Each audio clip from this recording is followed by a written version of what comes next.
Kung pwede lang sanang bumalik sa nakaraan para maitama mga pagkakamaling sana hindi mo na lang ginawa.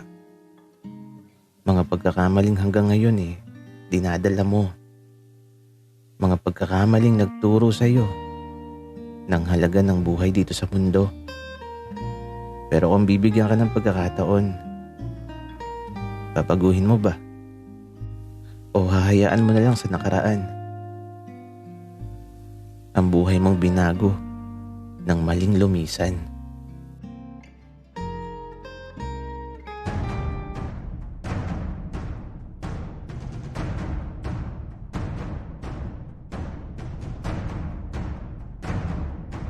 Kaibigan, huwag mong kalimutan mag-subscribe sa aming channel at huwag din kalimutan i-click ang notification bell at subscribe button. Subscribe na!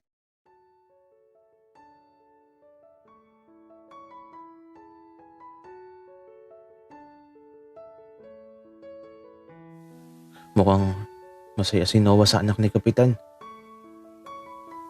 Kaya lang nagsiselos ako. Kasi naman, bakit parang sobrang saya naman ata nila? Kaya ito, dahil nakakain na kami at nakipagkwentuhan na ako ng konting oras sa ilang nakilala ko, gusto ko na umuwi. Paulit-ulit kasi ang tanong nila sa akin.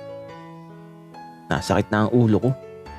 Puro tungkol sa aksidente at puro tungkol kay Noah. Kung saan ko daw nakilala si Noah. At abo, ipakilala ko daw sa kanila. Kaya ito, umuwi na kami. Napapagod at nagsiselos na ako. Ewan ko ba kung bakit ko nararamdaman to, basta uuwi na kami. Noah, tara na. Umuwi na tayo. Agad-agad, Rafael. Ngayon pa nga lang kami nagtaka sa harapan ni Princess sa kwentuhan.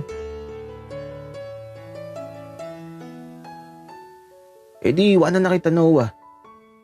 Dito ka na lang. Sasabay na ako, Rafael. Ikaw naman, di na mabiro . Princess, salamat . Basta yung napag-usapan natin. Sige, Noah. Message mo na lang ako. Huwag mong kakalimutan. Wika ni Princess Tabo. Nagpalitan pa ata ng FB. Kaya ito, nagpaalam na kami kay Kalagring. At habang papauwi kami, naglalakad lang kami sa madilim na daan. At tahimik lang talaga. Rafael, mabait pala si Princess. Ewan ko sa'yo, Noah. Magsama kayo. Uy, Rafael. Galit ka ba?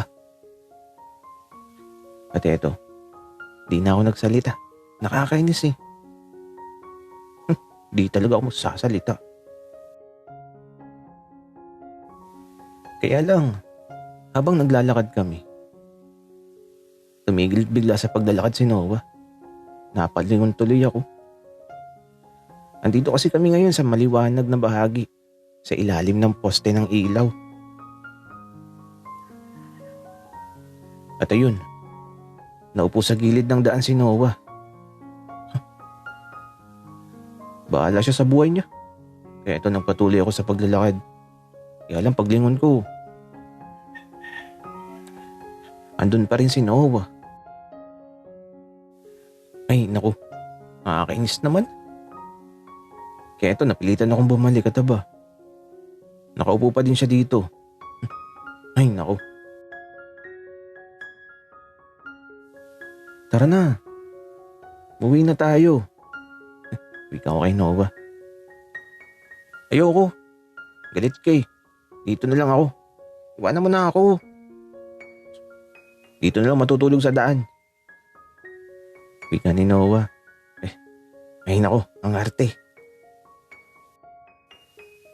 Noah, ang arte mo, tara na. Di na ako galit. Tumayo ka na dyan. Ayoko. Galit ka eh. Di ako alis dito. Wika ni Noah na nagmamatigas. Diyos ko, mas maarte pa pala sa akin si Noah. Noah, ano ka ba? Ang arte mo. Wika ako tapos eto. Dahil nag-iinarte siya. Umiga ako sa gitna ng daan. Bakit ka nakahiga dyan, Rafael? Baka masagasaan ka. Okay lang. Ayaw mo din namang makinig sa akin, Noah. Eh di, magpapasagasa na lang ako. Rafael, kapag nasagasaan ka talaga dyan, umalis ka dyan, sa gitna ng daan. Delikado dyan. Ayoko, Noah. Hayaan nang masagasaan ako. Wika ako, taba. Nagulat ako. Kasi naman si Noah, lumapit siya sa akin at hinila ang mga kamay ko tapos eto, nang makatayo na ako, sinakay niya ako sa likod niya. Nakababa ako kay Noah habang naglalakad na siya pauwi. Ang arte mo, Rafael. Ay naku. Buti na lang at mahal kita. Mahal din naman kita, Noah. Pero mas maarte ka. Rafael, alam mo, bagay talaga tayo. Pareho tayo ng ugali eh. Noah, kabayo ka ba?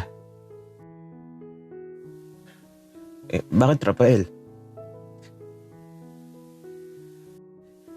Ang sarap kasing sumakay sa likod mo, Noah. Alo, akala ko pa naman, Rafael, na sasabihin mong pwede mo ba akong kabayuhin mamaya? Uy, Noah, paano mo naiisip ang mga bagay na yan? Wala lang, Rafael. Pero, fishball ka ba? Bakit, Noah? Ang sarap mo kasing tuhugin, Rafael. Mapapaulit ka talaga. Noah, uy. Mukha ba akong fishball? Hindi naman, Rafael. Mukha kang labanos. Ang puti at ang kinis mo eh.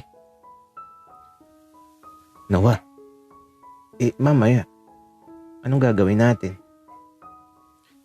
Rafael, kahit ano, basta masaya. O baka naman, gusto mong magabayo mamaya. Noah, hindi ko kaya, ayoko. Kaya mo yun, Rafael. Paano kapag hindi ko kaya, Noah? Rafael, kakayanin mo yun. Ikaw pa ba? Noah naman eh. Pero, sige, gagawin ko. At ba? Ngumitibig na ng kakaiba si Noah. Natakot ako sa mga ngiti niya.